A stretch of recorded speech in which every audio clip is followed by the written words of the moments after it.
Hello friends. Employee Provident Fund is one of the most commonly used investment options under Section 80C. It comes under EEE category. The investment interest and the maturity amount are exempt from taxes. However, in Budget 2021, new rules were proposed and the government released these rules. According to these rules, any interest earned on the employee contribution more than 2.5 lakhs is taxable. It sounds simple, but the calculations are slightly complex. So we will discuss this new change and how it works in a detailed way with examples. We will also understand who are all affected by this change, and we will also answer if EPF will remain under the EEE category. Please do watch this video till the end. Before we get started, a brief disclaimer: we are not tax expert. This is only for awareness purposes. Please do your own research. Now let's do a quick recap of EPF.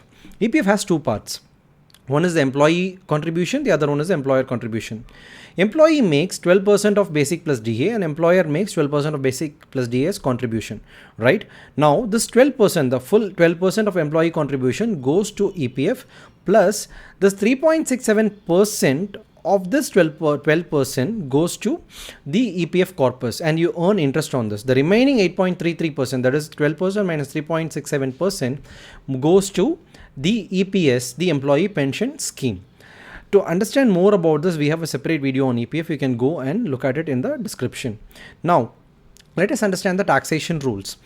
While we saw that this comes under EEE category, investment interest and the withdrawal, the final maturity amount are all exempt, there are some differences in this application between the employee contribution and employer contribution. Now let's understand the employee contribution first.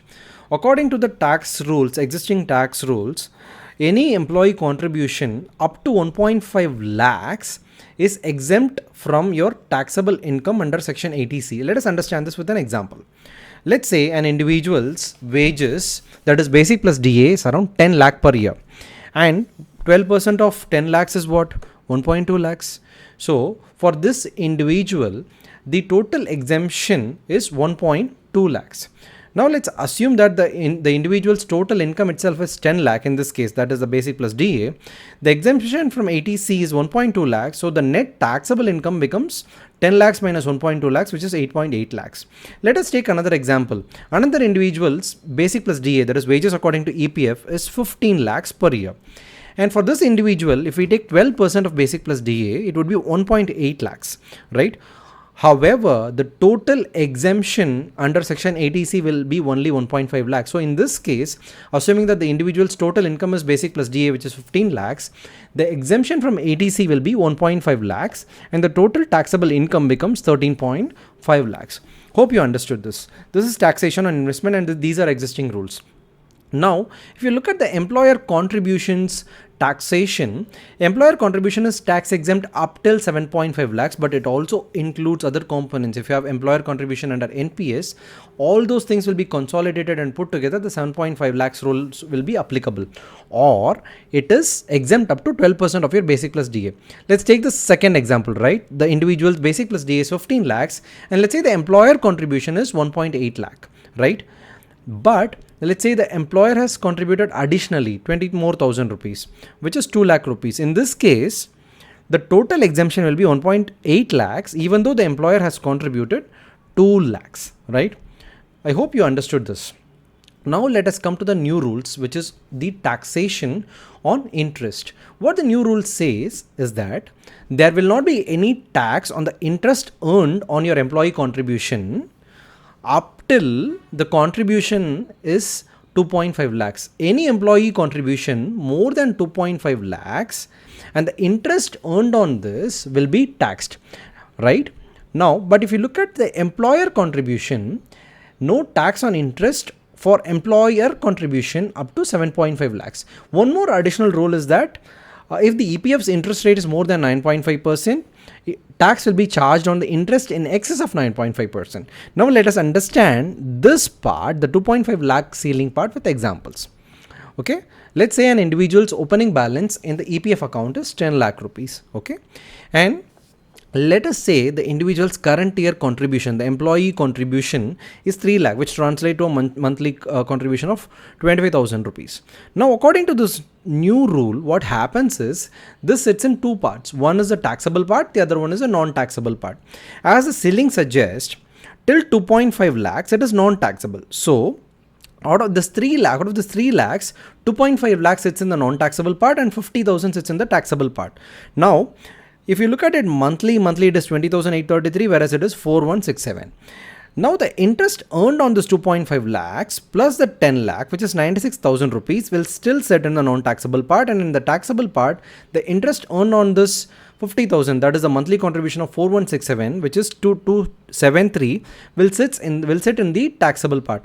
So if you look at it at the end of the year, at the closing of the year, the total amount 13,46,000, that is this 10 lakhs plus the 2.5 lakhs of contribution plus this 96,000 of interest will sit in the non-taxable part, and the remaining part, the contribution in excess of 50,000 rupees plus the interest earned on this contribution, will sit in the taxable part, and any interest earned further on this component will be taxed, right? And this continues year on year.